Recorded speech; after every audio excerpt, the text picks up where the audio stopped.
Hello et bienvenue dans une nouvelle vidéo. Aujourd'hui, on va tester et comparer deux primers de chez NYX. Je les ai achetés il y a environ 2 semaines d'ici et je les ai testés séparément et jusqu'à présent je dois avouer que j'apprécie l'un comme l'autre et justement en fait j'ai un peu du mal à me faire une idée précise. Ok, est-ce qu'il y en a un que je préfère? Est-ce que vraiment une fois que le fond de teint est mis, est-ce qu'on vraiment je vois une différence ou pas? Et donc je me suis dit que j'allais les comparer dans un face à face. J'ai appliqué de ce côté de mon visage le Plump Right Back et de l'autre côté le Marshmallow. Je vais vous inclure quelques images maintenant.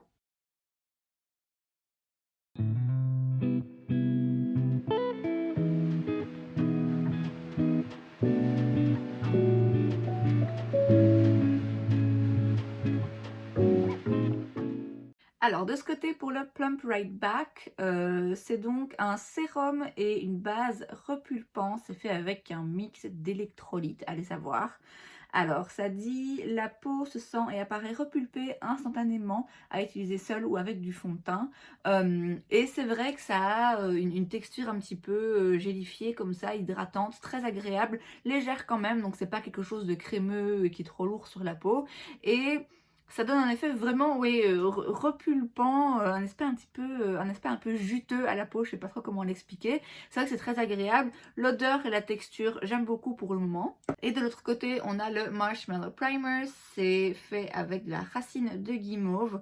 Ils disent simplement à utiliser seul ou avec du fond de teint, donc il n'y a pas beaucoup d'informations sur le packaging. C'est plutôt une base lissante. Ça va pas combler les pores. Il n'y a d'ailleurs pas de silicone. Il me semble pas que j'en ai vu dans la liste d'ingrédients. Mais ça lisse en fait. Ça lisse et encore une fois, ça matifie pas non plus. C'est vraiment plutôt lissant et ça a un fini un petit peu velouté tout en restant hydratant. Donc c'est pas quelque chose de matifiant, hein. Là on a une texture un petit peu plus crémeuse, un petit peu plus épaisse et une odeur de guimauve.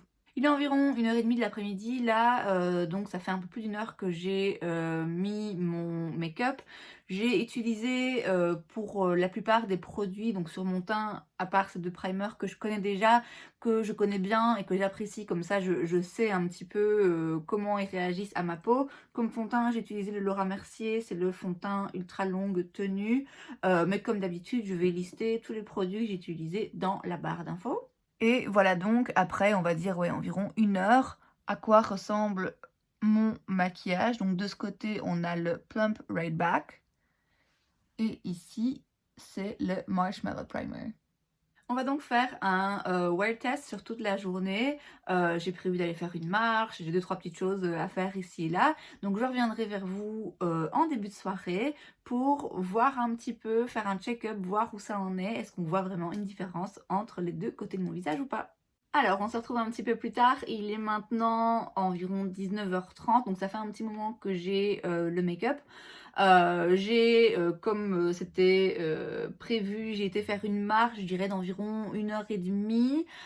Il fait bon, pour le moment il fait très bon, j'avais même chaud, donc j'ai un petit peu transpiré, mais pas trop non plus. Je vais donc me rapprocher et on va voir un petit peu si on sait différencier les deux côtés de mon visage. Alors, bon, on voit que j'ai plus rien là à l'endroit où étaient posées mes lunettes. J'ai plus grand chose non plus sur le nez parce que je me suis mouchée, donc voilà, ça c'était à attendre. Alors après, là comme ça de prime abord, j'ai l'impression que c'est relativement pareil des deux côtés. Donc je brille un peu sur ma zone T, hein. J'ai pas repoudré, j'ai pas remis de spray, j'ai rien fait depuis, donc c'est logique. Quand je me focalise sur les joues, j'ai pas l'impression qu'il y ait une grande différence. Donc pour rappel, ici c'était le côté plump et là le côté marshmallow.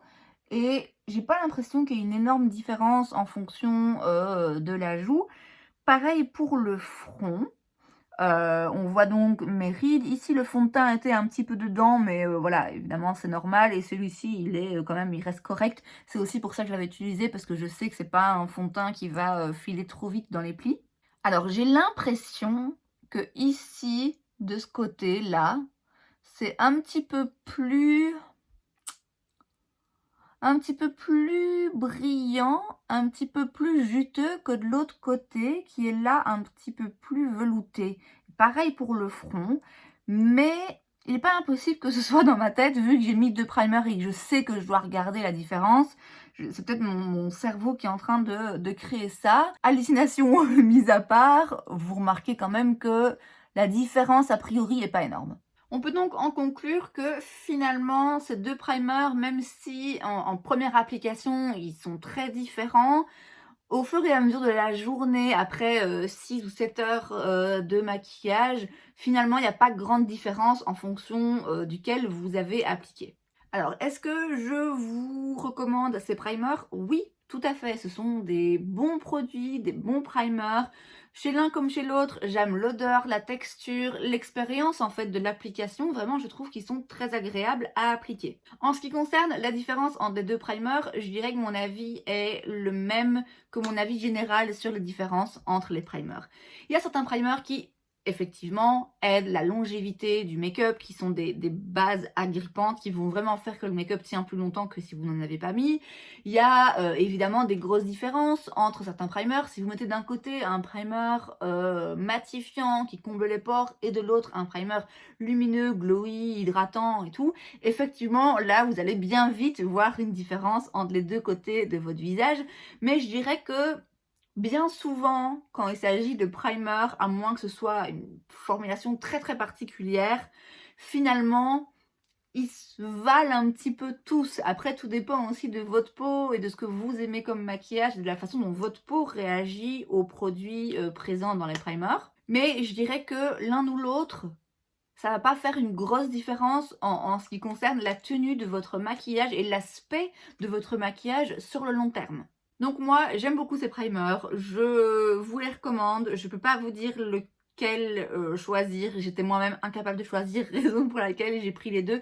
Maintenant, celui-ci, je sais que j'ai déjà vu en petit format, donc si vous n'arrivez pas à vous décider, vous pouvez aussi acheter une plus petite version. Moi, je trouve qu'ils sont tous les deux bien, simplement, ils sont tous les deux pas si différents que ça, encore une fois, sur la longévité du make-up. Évidemment, en première application, je vous les ai montrés, on a 2 textures différentes, 2 odeurs différentes, et dans les 2 cas, c'est une expérience vraiment que j'apprécie. De manière générale, NYX, ces derniers temps, vraiment, c'est la folie.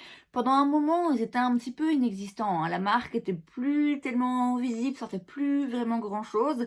Et là, ça fait quelques mois, je dirais quand même maintenant, que ils sortent hit sur hit. Leurs produits font fureur et ces deux primers n'y échappent pas. Et pour le coup, je pense que ça vaut le coup. Et c'est donc tout pour cette vidéo, j'espère que ça vous a plu. Si c'est le cas, n'hésitez pas à laisser un like.